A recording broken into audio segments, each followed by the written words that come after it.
I think with me, you're going to hear with somebody who had a perfectly good life, role, identity, and decided to blow it up and walk away anyway. One of my team said to me, Allan, you're the boss. What should we do about this?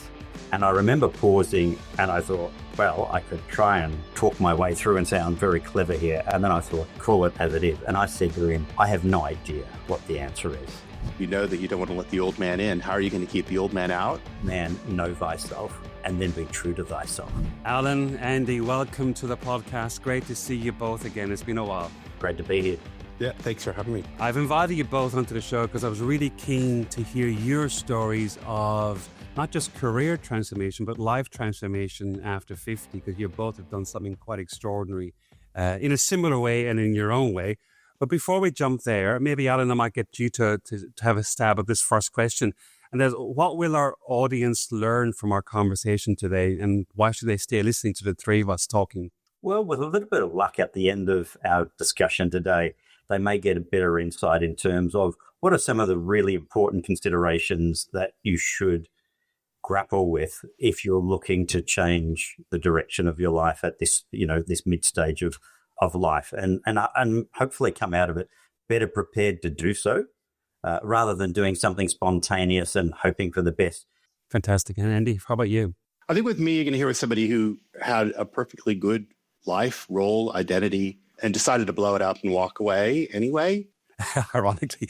I mean, I said to you both over the last couple of years of watching you both do what you do, that you've done an amazing job of designing a life and maybe even engineering a life that you really want.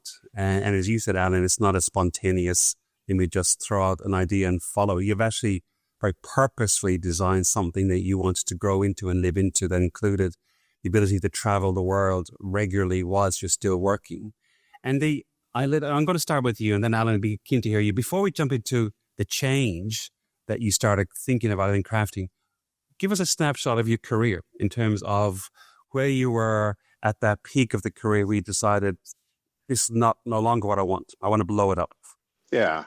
I mean, for probably 30 years, I was a tech exec. I started working in Silicon Valley in the 90s, CTO, engineer, CEO, sort of the whole thing. And by any measure, it was working.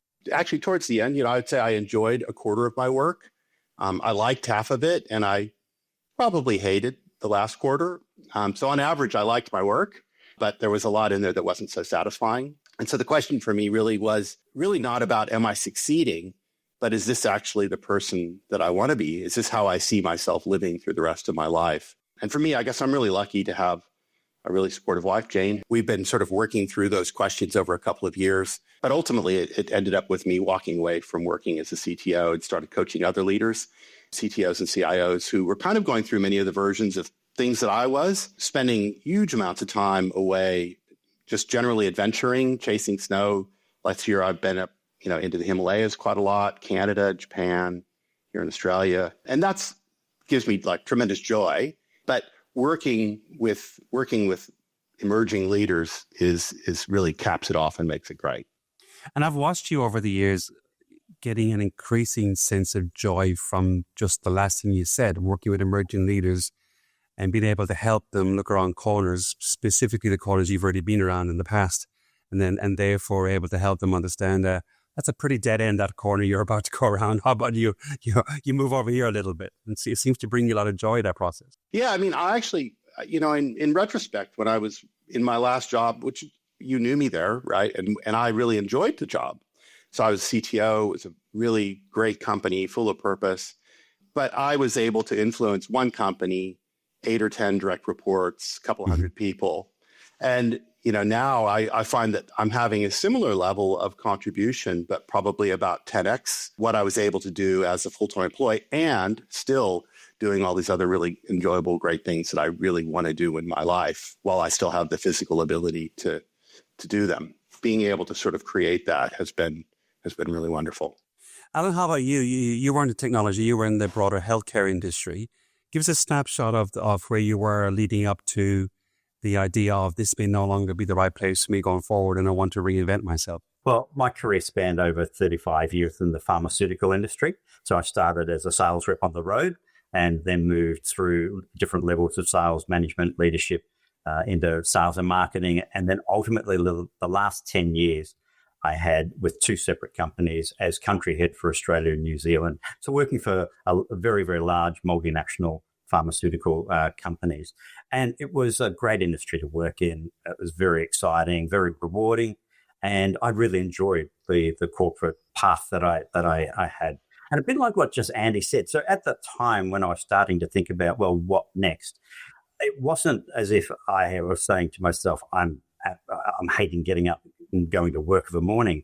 But the sense of fulfillment, the sense of stimulation was starting to wane, because in reality, I'd been doing that sort of work for 10 years. And so I was looking for the next opportunity for challenge and for growth. And personal circumstances were such that wasn't going to occur within that environment that I was in. But I enjoyed the corporate career that I had. It was very good to me in terms of my own personal growth and professional growth. It was very rewarding financially, but that was no longer enough. And so I needed something more, something different. So I first of all looked within the corporate environment, but then thought that maybe the answer lies elsewhere. I remember having a conversation with you at the time where the organization had asked you to consider a bigger role, going to an Asia-wide role where you were leading several countries.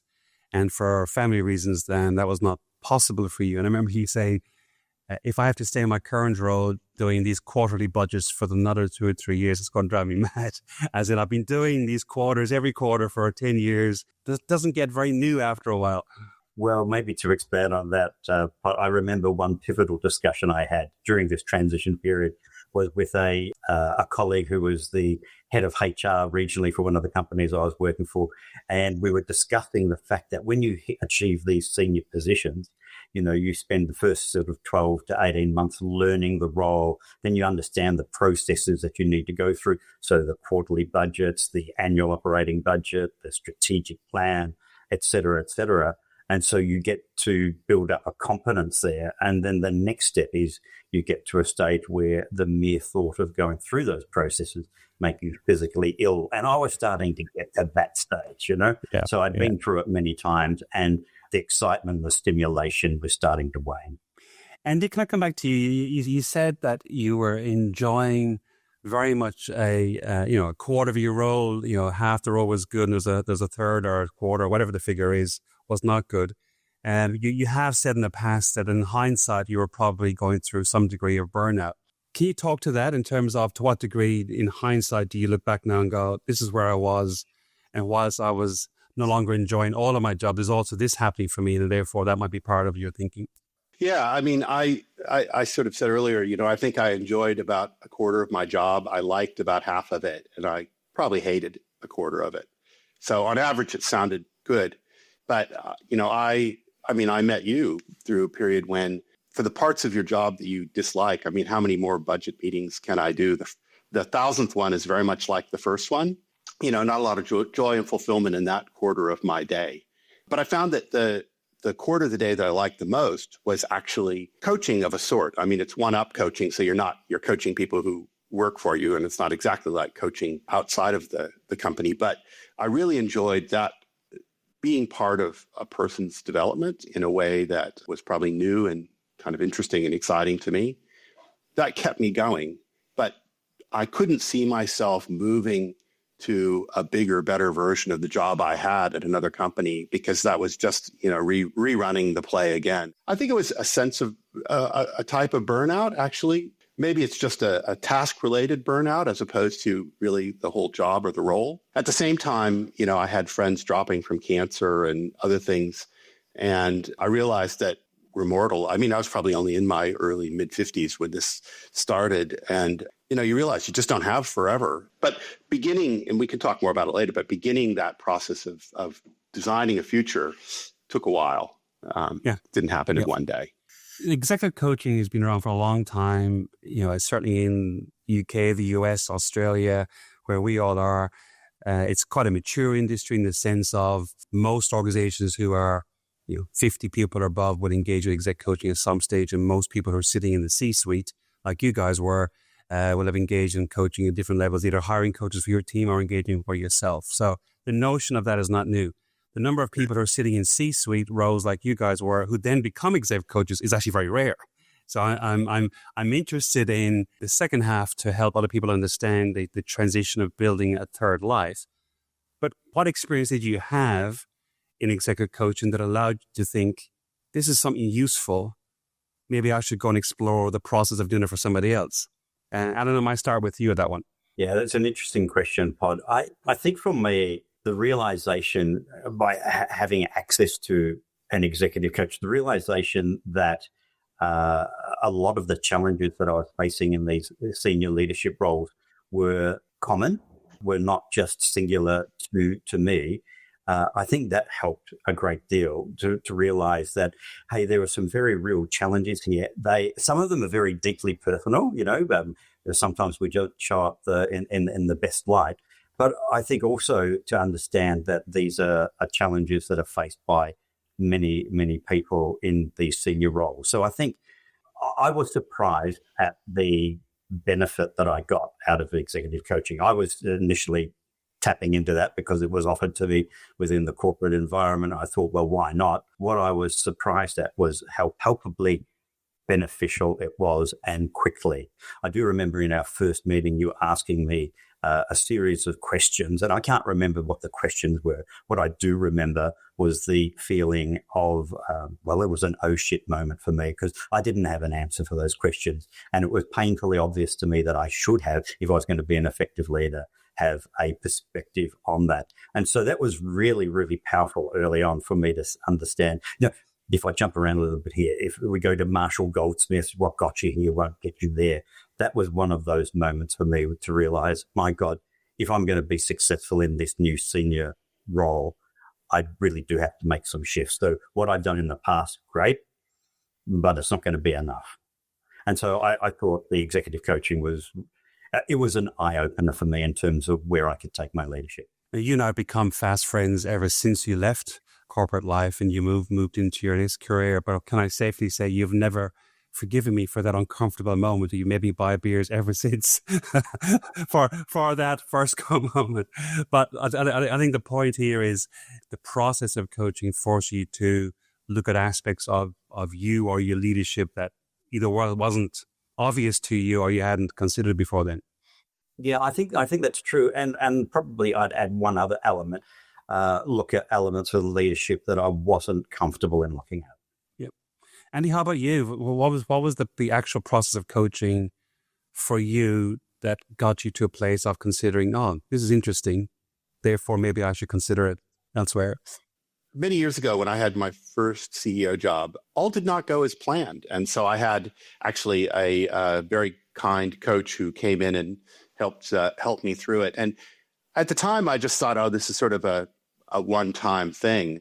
That wrapped up and it worked really well. And I was really blown away that I was helpful as it was. But then several years later, I don't know if you'll remember, the first time we met was when you were giving me a debrief on a 360. And I walked in like fully protective.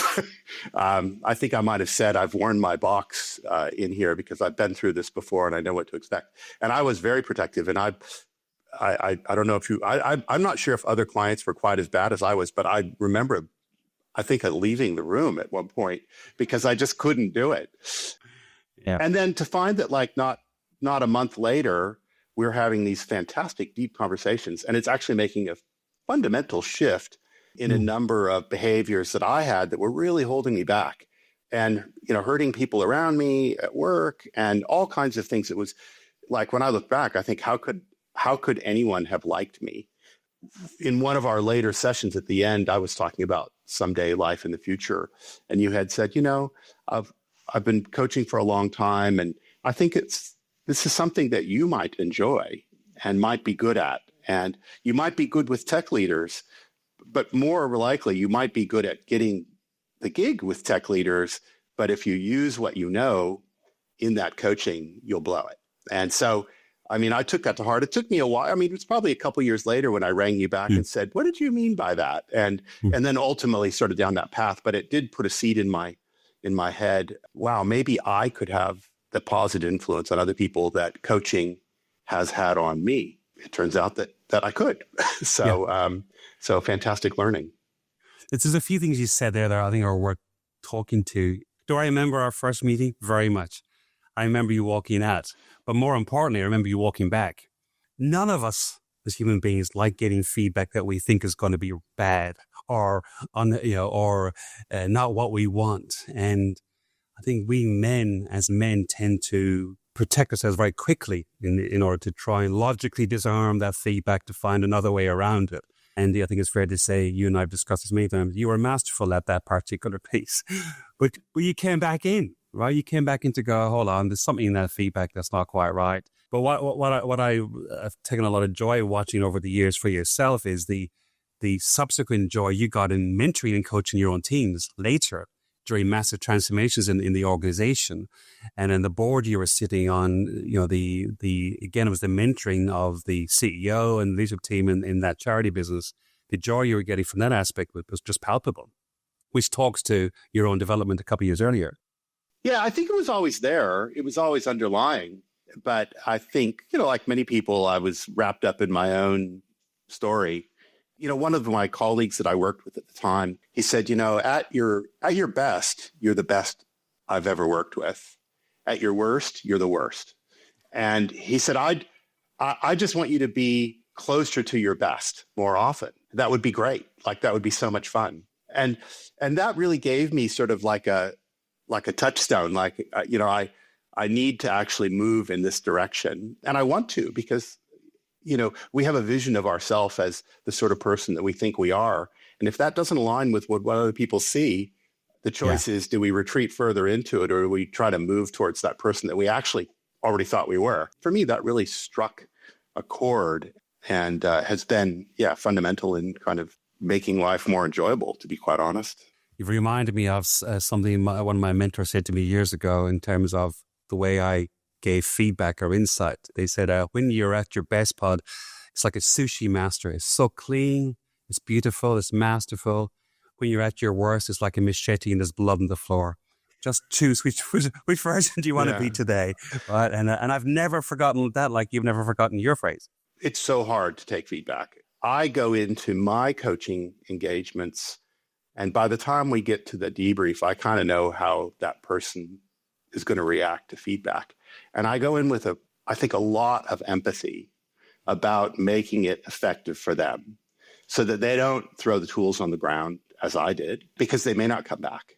And so that one lesson for me from that was that I've actually approached that really carefully. I'm much more trying to be the sushi master now. And look, that's been probably more of a hangover on my own experience, but I think that's been really beneficial for people who actually have a hard time with feedback. Fantastic. Let's talk about the building process. So you both arrived at a point of, I'm doing what I'm doing. I've been doing it a long time. I'm very successful at it, but it's not what I want to do going forward. There's a chasm between that and where you are today. And then maybe start with you. What was the process or the thinking or the building of, I want to stop doing what I'm doing, to where you are? So I think when I realized that we weren't going to go overseas, my wife wanted to stay in Sydney, I started to think about, well, what is it that I really want to do? Because she said, hey, listen, you've got a great job, you've got a great income.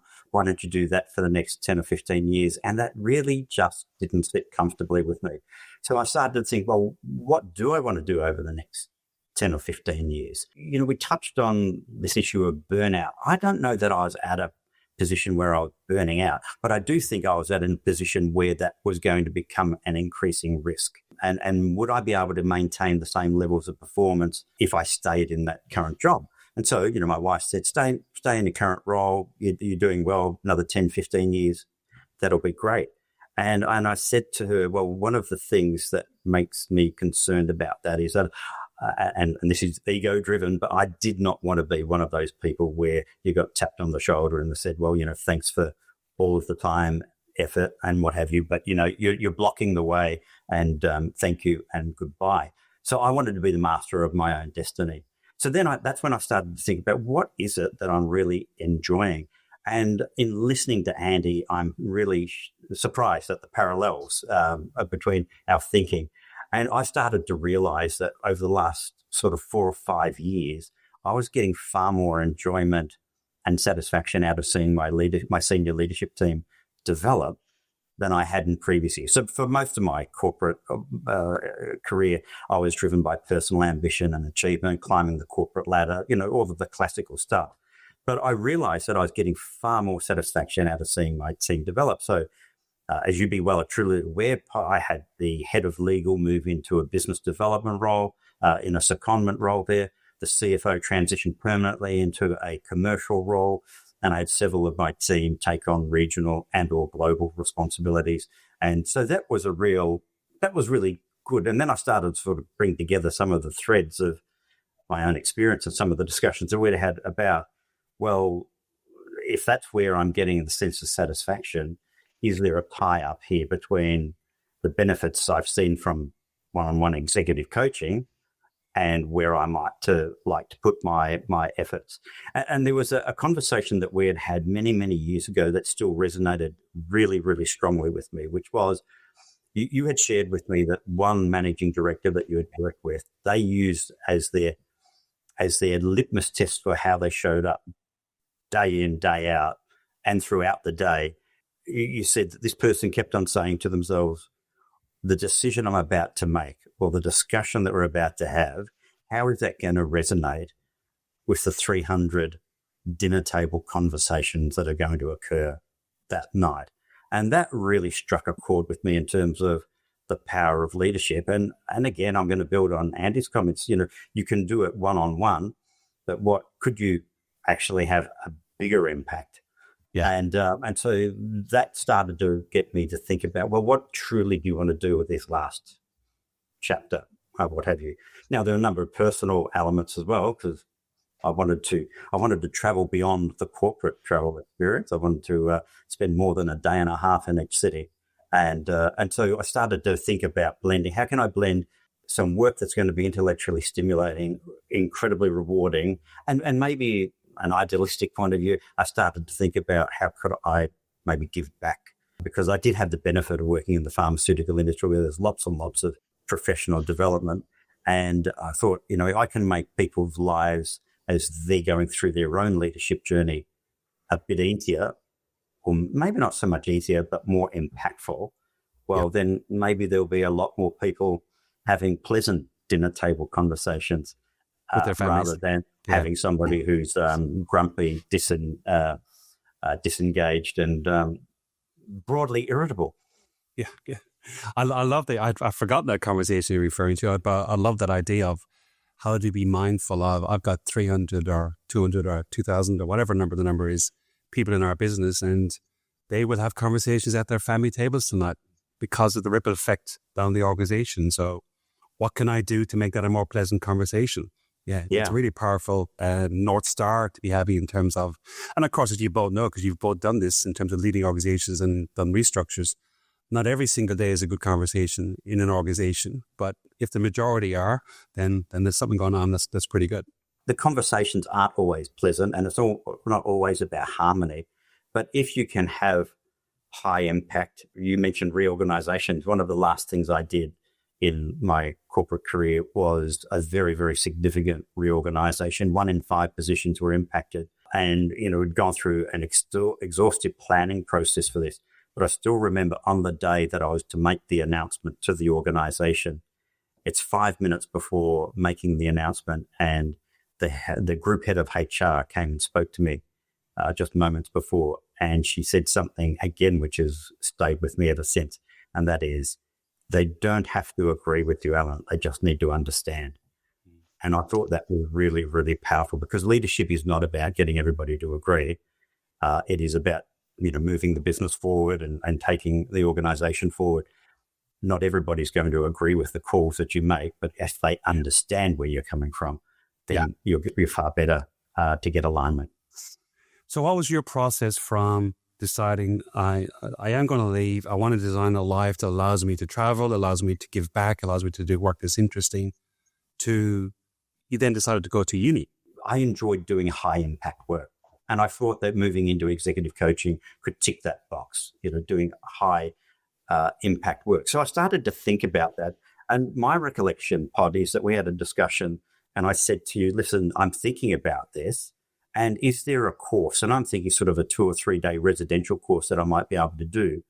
And you said, well, there is some, additional programs that you could do. And 6 weeks later, I'm signed up for a 3-year master's degree in business coaching, executive coaching. And so I did half of that while I was still working. So I was heading up Australia and New Zealand for that company. I was also chairing the industry association at the time. And because I didn't have enough to do, I decided to do a master's degree at the same time. But that was really, really powerful, because what I didn't understand at the time was, I had all this lived experience in multinational organizations, leading teams from as little as 4 people up to about 120, I think it was, at the max. But that was my lived experience. What I didn't have was a broader theoretical framework, access to different models and ways of thinking. So doing that course was absolutely pivotal, I think, in rounding me out as an executive coach. It also, I think, in many respects, was a 3-year reflection on the good, the bad, and maybe even the decidedly ugly elements of my own leadership. So I thought that was really, really helpful. Can I grab your attention for a second? I hope you're enjoying the conversation. We're a new podcast and we're growing pretty fast, so thank you everybody for listening and watching. Can I ask you to subscribe or press like on whatever platform you're listening or watching this to, because that helps us to keep growing, and then it helps us to give us shows like this. Back to the episode. Eddie, how about you? You had a slightly different angle in that. You were very clear early on when you start thinking about this that because of your background, because of your tech sector, because of the various roles you had and the board positions you had in tech companies, you could bring a lot of value to technology leaders. And from memory, you started just do small piece of mentoring type roles to begin with. Is that correct? And then you built from there. Yeah, I mean, I'll back up just a little bit. Through my early 50s, I was actually attracted to doing more skiing, and the coaching and none of that even registered. It was actually, how do I quit my job and go hiking in the Himalayas for 3 months at a time? Coming out of COVID, the company that I worked at, you mentioned earlier, Open University of Australia, they had a series of workshops that how would we reemerge from COVID? Ironically, right after the workshop, we locked down again. But the facilitator there was actually really good. He asked this question that was magic for me. It was, can you describe your perfect average day? Not your perfect day, which is unachievable, not your average day, which is probably mundane, but the perfect average day that you could have. And he said, take 30 minutes and write it down. I had mine in 2 minutes. It just came out, stream of consciousness. I'd never thought about it, didn't have any words in my head, and they just spilled out. 2 minutes. I spent 28 minutes waiting for everyone to finish. And he said, does anyone want to tell their story? And I was like, I will. I jumped up, and our CEO at the time, who well, leaned over and said, so how much longer have I got you? Because it was so clear where I was going. And this is actually on the back of having probably 3 years of conversations with Jane about where we could go. And it just came together. And, I went home and I read it to her. And from that point on, it was implementation. And then through that period of implementation, I really came down to, I actually just can't go off, and do this alone. I'll be bored. And so then entered through this conversation of coaching could actually really fit into this well. And so, when I left my job, I left under similar circumstances to Allan. We had a pretty significant downsizing, and I was having to let go a number of just fantastic engineers just because we couldn't afford. And it was clear to me that at the end of that, they didn't need me. We were simplifying things so much, they didn't need me. So I went to Stu, the CEO, and said, hey, at the end of this, I will do this with the people who work for me. I want to handle that myself because I want to handle it in my way. But then at the end of that, why don't I come and you do that for me? And I will leave as well. I'll let them go and I'll be the last one out the door. I went out of that and I was in a coaching course 2 days later, and it was a short one. It was like a week. I started off just doing a lot of pro bono work with not-for-profits and friends, and, eventually, kind of skilled up a bit. I was probably like the self-taught mechanic, I suppose, did the class, but then jumped in with the tools and, just kind of built from there. And I went broad. I just was like Andy Sheats, executive coach. And I realized that pretty soon all my clients were tech leaders. And then came back what you had said to me earlier about this would be a kind of a niche that you should probably consider. And it became super clear. And then I just went down to, CTOs and CIOs. And that's pretty much 90% of what of the type of people I work with now. And so it became very clear. It went from, a non-existent kind of reality to beginning, but foggy to really clear. Yeah. Two questions for you, Andy, on that. The conversation you had with your CEO, Stuart, at the time. Hey, let me do this for my team and then you can do it for me. What was that like for him in terms of you preempted based upon that 2 minutes exercise that, hey, I might lose Andy. But then now you're coming to him and going, I'm putting my hands up to go. So that's my first question. Second question I have for you is, for me, years earlier, the idea of you working with CTOs was so obvious because your background is so huge. I'm not sure if you put the signpost onto Silicon Valley, but you were there. You were there at the beginning of Silicon Valley. So you've got this massive, extraordinary history of technology all over the world. And so my second question is, now that you're working with CTOs, how obvious is it to you now that, that experience you have is so valuable? Stuart, our CEO, was great. I mean, in truth, this was the answer that he needed to get to. And I wouldn't be surprised if he would have come to me. It was that clear. For me, what was important that I handled my own people. These are people I really love. That's how I feel about them. And, I want them to be treated with the respect and empathy that I would want to be treated with. And the only way that I know for sure that's going to happen is if I do it.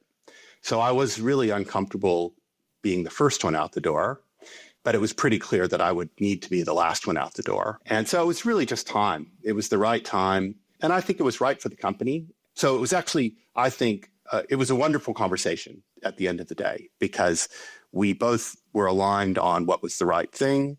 And it was a very simple thing to make happen. So yeah, I would consider that one of my better days, to be honest. I think that was probably one of the times that I felt like the real me came out into the room, and I remain really proud of that. Nonetheless, I mean, a lot of us lost jobs, but we did that in a way that was really genuinely respectful, I think. Then the second question was, how obvious is this? Was the jump to coaching tech execs? It's become now pretty clear, although it's interesting because I call my practice CTO coach. Almost all of my clients are CIOs. So whilst it's a very subtle difference to people who aren't in the field, it's a very significant difference to people who are. But yeah, that's mostly, in Australia, most of what we have are CIOs who, run the tech for broader industrial companies, not necessarily inventing new technology. But that's where most of my work actually is. And it's great because, the CIOs, tech execs, generally have the same leadership issues that all leaders have. But the context of the work is different. And so, I often tell them, any good coach can coach you. But really the reason why I enjoy working with them and the reason why I think they choose to work with me is with understand the context of the work. There are some things that are specific about CIOs, and there are some things that are specific about CFOs and other execs. And so it turns out there just aren't that many coaches who have worked in tech and can bring that context to the engagement. And I think that helps clients feel a sense of understanding and trust and being heard without having to explain the same story over and over. So yeah, in retrospect, it's super obvious, but it just wasn't at the time. Now that you've both gone from running companies, you've both been CEOs, you've been a founder, Andy, you've been a CTO, and you've worked for some of the largest pharmaceutical companies in the world. Now that you're sitting across from a C-suite executive that you're coaching, what's the hardest thing you find in helping them overcome whatever issue that they have facing them? Allan, I might start with you with that one. So I think the hardest thing I found for myself is now what I'm seeing in many of the people that I'm working with, and that is to move from the intellectual to the deeply personal. And so, I'm saying this in the context of a leadership challenge or a corporate challenge, so a professional work challenge, and understanding how can you move beyond the intellectual to what is the role that you are playing in the challenge that you see in front of you. One of the struggles I had was that my sense of worth over many of the years was I thought it was the intellect that I was bringing to the position, the problem-solving abilities, the critical analysis and that sort of thing. Maybe best described, I had this penchant for wanting to be right and right all of the time. And so one of the things that I had to work on was becoming comfortable with not having all of the answers, not being the sole repository of all great insight and what have you. And what that meant was that you had to, we'll use the word vulnerable, be vulnerable to the fact that, hey, I may be in the most senior leadership role within this organization, but I don't have the answers. And some of these problems are just so complex that I cannot be the owner or the sole repository of these answers. And so what I had to grapple with was this really strong desire, my wife will confirm this, that I do have a desire to be right. I found it a real challenge. And I think this is one of the things that I try and work with people is to say, well, let's not just stay at the intellectual level here, but getting into the really deep issue about what is driving the behavior that you're showing up with. That question that you're posing, it resonates very, very strongly with a particular leader that I'm working with at the moment, who is stuck in the hamster wheel of intellect. And I think that's a real challenge to step out of that, to say what fundamental behavioral and mindset shift are you going to make so you can elevate the impact of the work that you're doing and the leading that you're doing.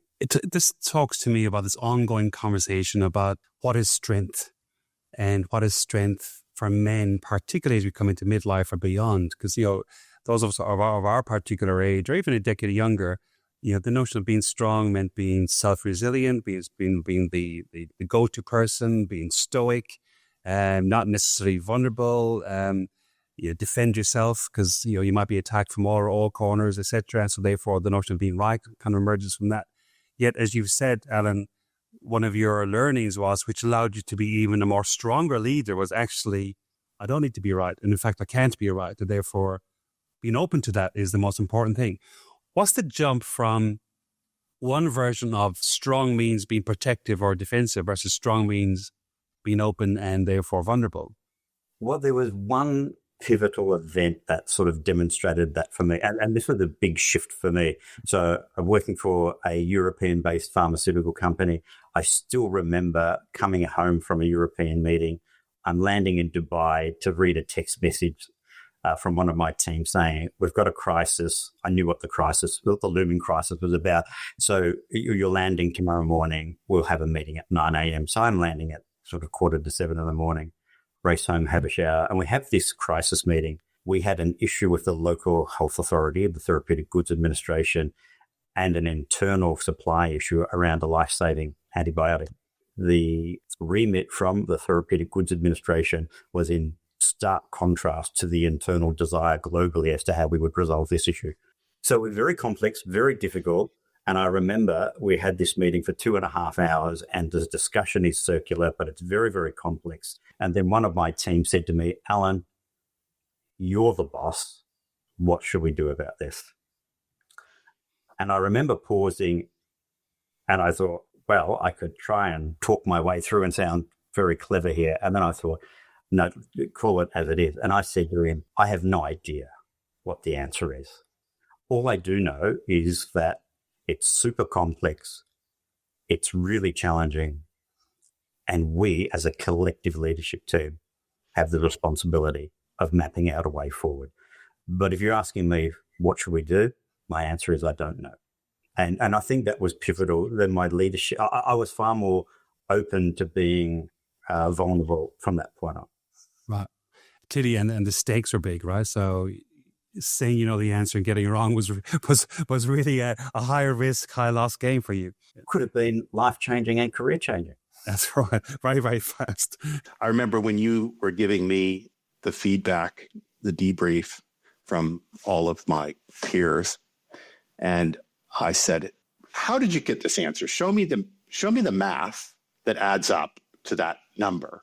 And you said, it's highly validated. I could tell you the answer, but I'm not going to. I'm just going to say, this is the feedback from your friends and your colleagues, and you can take it any way you want.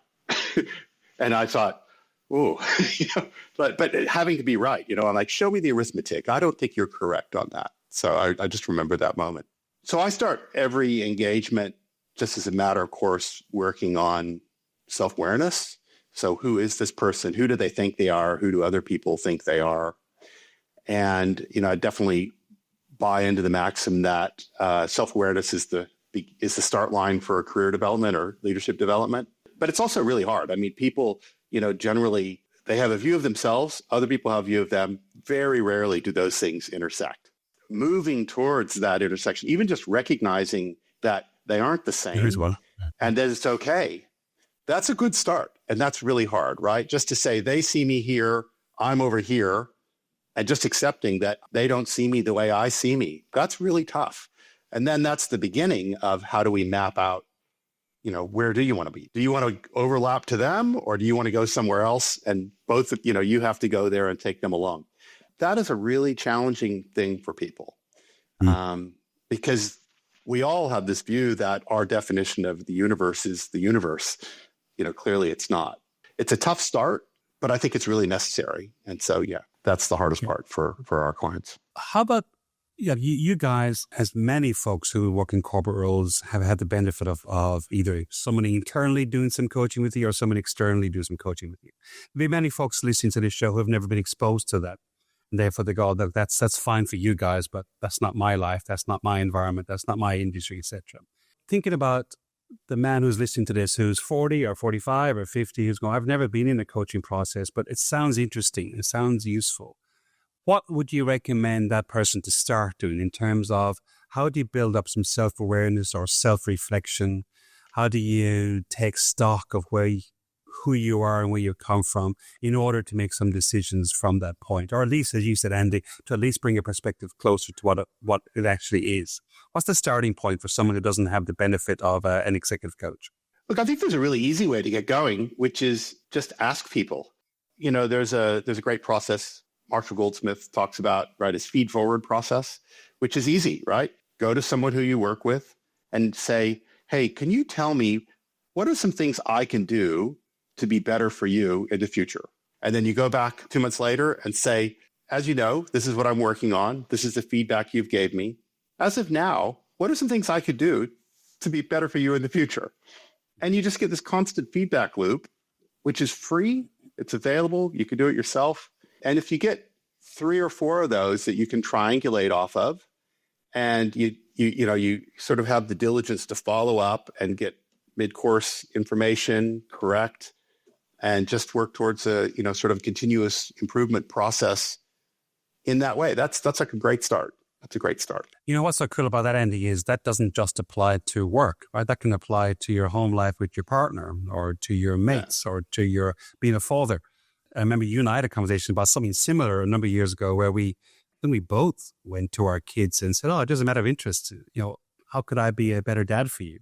And I think we both got feedback going, didn't know that. There you go. Yeah. All right, I can try that. Well, I mean, I hear, like, I had a client the other day said, well, at home, I'm like this. At work, I'm like that. And I actually just, you're a person, right? You're only one person. And unless you've got split personality sort of disorder of some sort, you're the same person. And in one of those places, you're being that person maybe comfortably, and at the other place, you're presenting uncomfortably. But I think it's important that, you actually are that person at home, at work. And if you're showing different sides, it's probably hurting because it's fake. Something's fake. It's hurting somebody somewhere, whether it's you or somebody else. It's definitely, and it's usually hurting you as well, because you're trying to keep these two different versions of yourself synced. So I think it's really, that's actually one thing we try to work towards is, be the person you are. And in fact, at work, being more of the person you are rather than less. Yeah. And then when you said the person you are, the better version of the person you are, try to be more of that person. Yeah. Understand what that is. Yeah.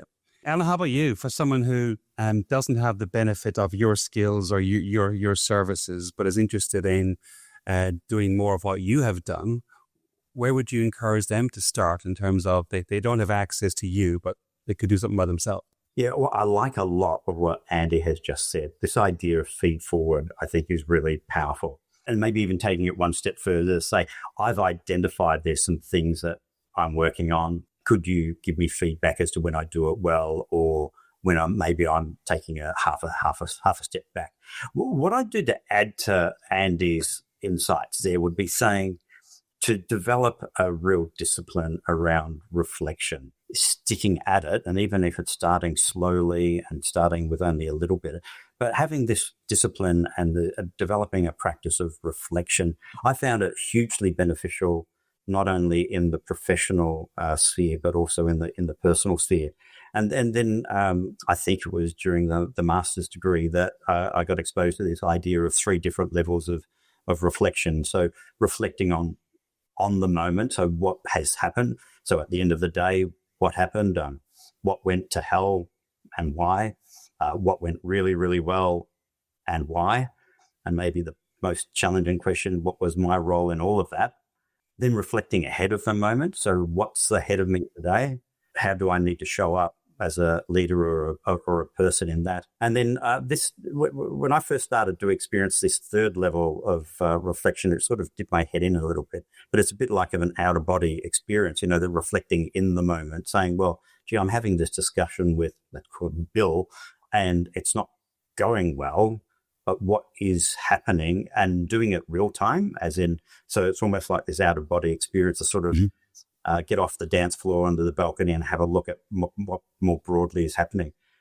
But I found professionally and personally that I had greater clarity the more I dedicated to that discipline of reflection.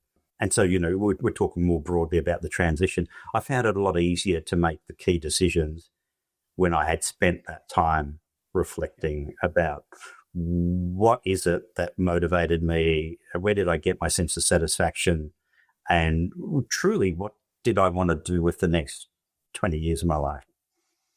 I love what you've outlined there, Alan, that notion of you can reflect on an event that's happened already and go, so what happened? You said good, bad, what was my role and all that. And they can apply that to an argument with your spouse, an argument with your kid, a footy game or work. Like you can still apply it to anywhere. So what happened? You said preempting and going into this conversation. How do I want it to happen? But then that meta view of I'm in this moment. I'm about to shout at my dog or my wife or whatever. Right? What's happening right now? And how do I pause that? That is the self-awareness that you're both talking about. Is I'm catching myself here, and the version I'm catching is not a version I want to be. So what do I do? What do I do with that? Well, I have to say, I found it a hell of a lot easier to do in my professional life than my personal life. But I'm sure your personal life has benefited enormously because of all that, right?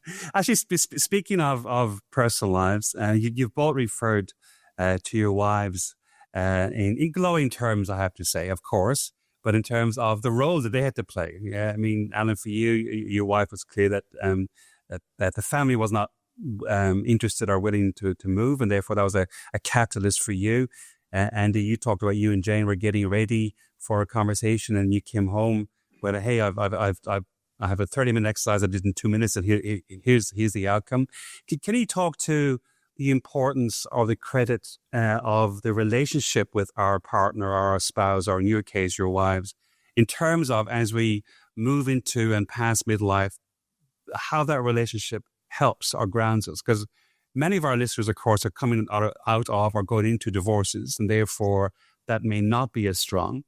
But many of our listeners are very, very strong in their relationship, and that's a core foundation for them. What's your sense of that question in terms of the women in your lives and the role they played for you both?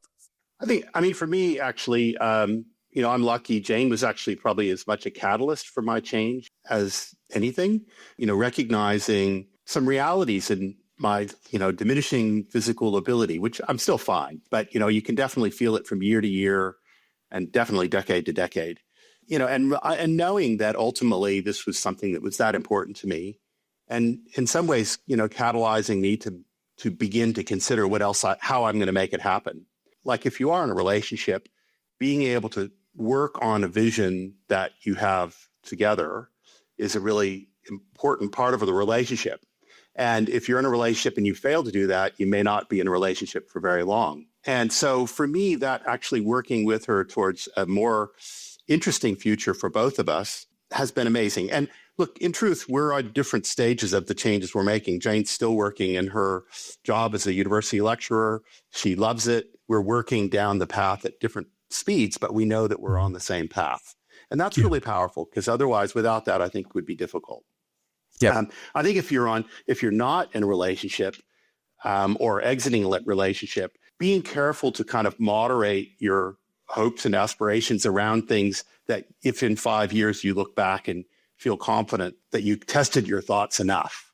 I have a person to bounce them up against. I think without that, I might have actually jumped to some conclusions too early or incorrectly. And I think that that's just something to be aware of.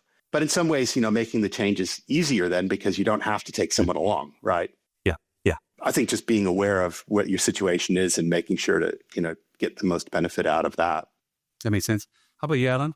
Well, I think it would be fair to say that my wife has been a catalyst and a support right throughout my career. So I don't think I would have achieved the heady heights that I did, for scaling the corporate ladder, if it wasn't for her support. Or if I did do it, I would have done it in a less principled way, if I can put it that way. I've always found her to be a great source of moral guidance and principle guidance. So we started our family a little bit on the latter side. And I remember when my son was first born, one of the questions I had for myself was, well, what's going to give here? So I've been dedicating a huge amount of energy and effort in growing my career. So am I going to have to put that to one side to be a good dad, a good parent, or am I going to, continue on with the corporate thing and leave all of the parenting to my wife? Well, what I subsequently realized is that these things are not mutually exclusive.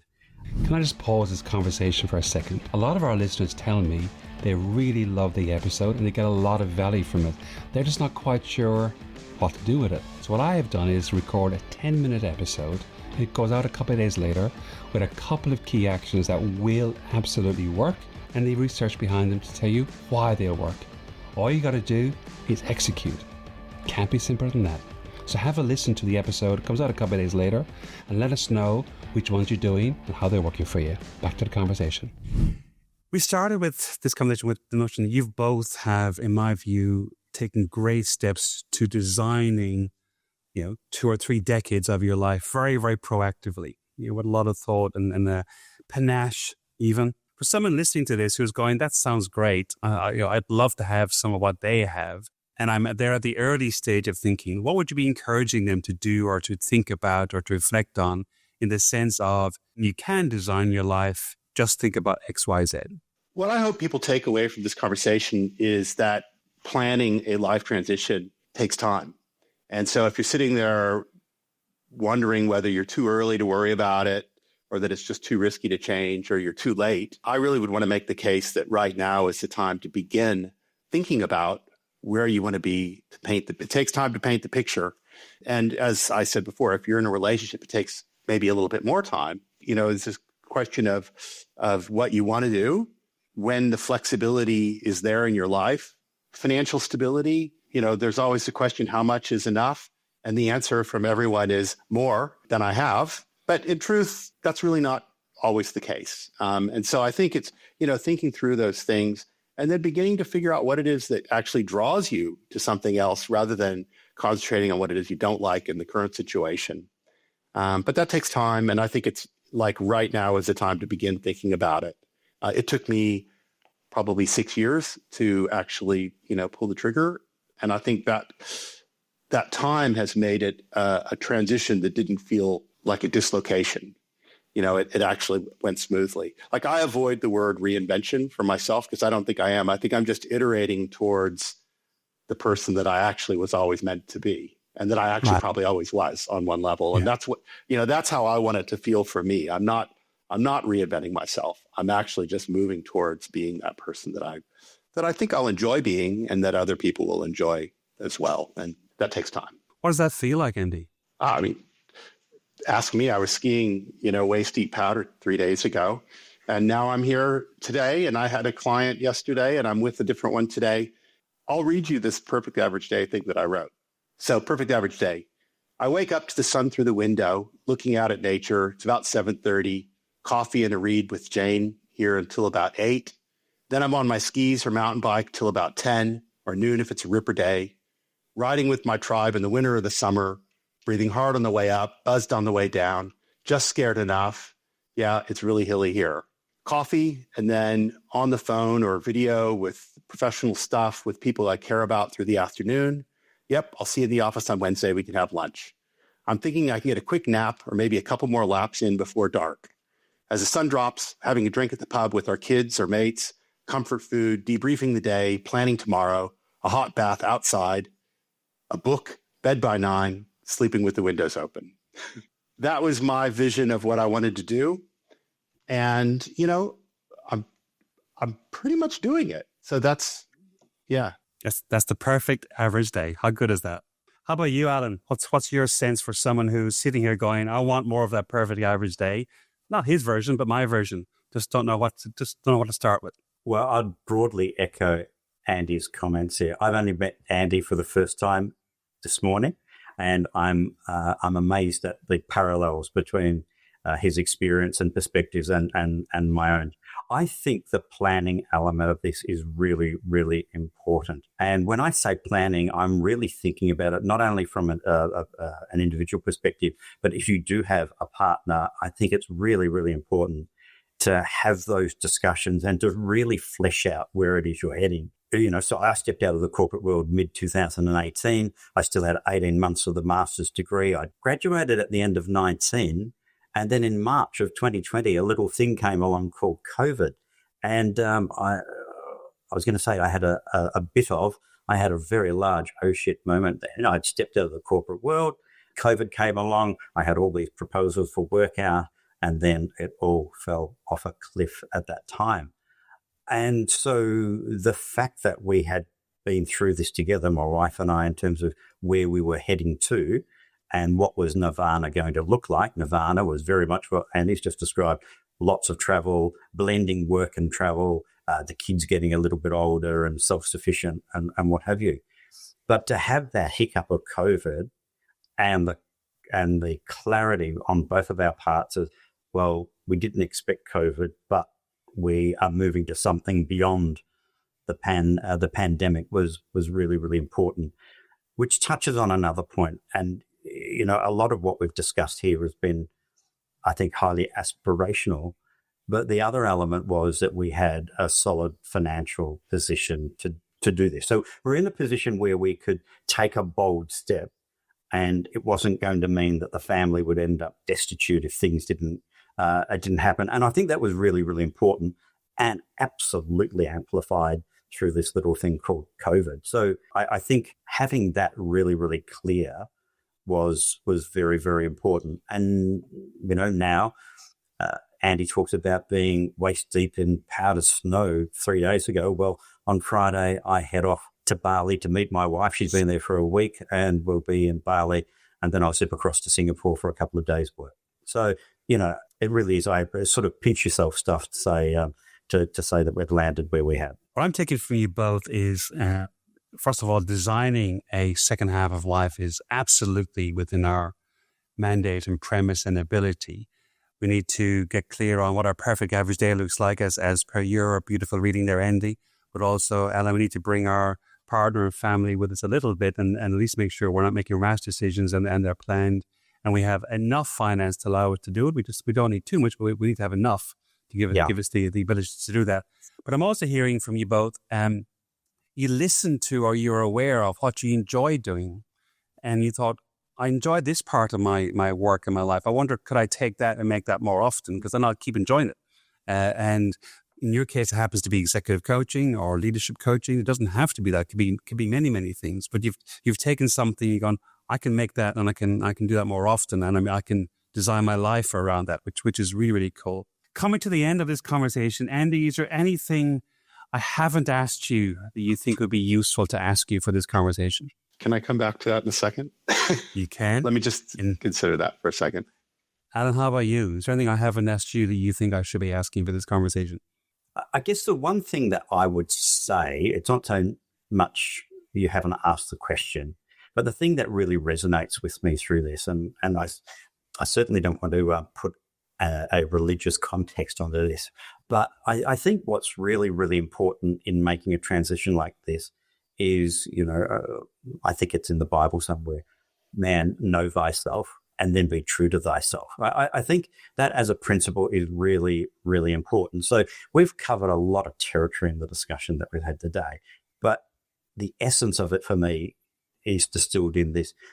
Do you really know who you are and what it is that motivates you and gives you a sense of fulfillment, satisfaction, enjoyment?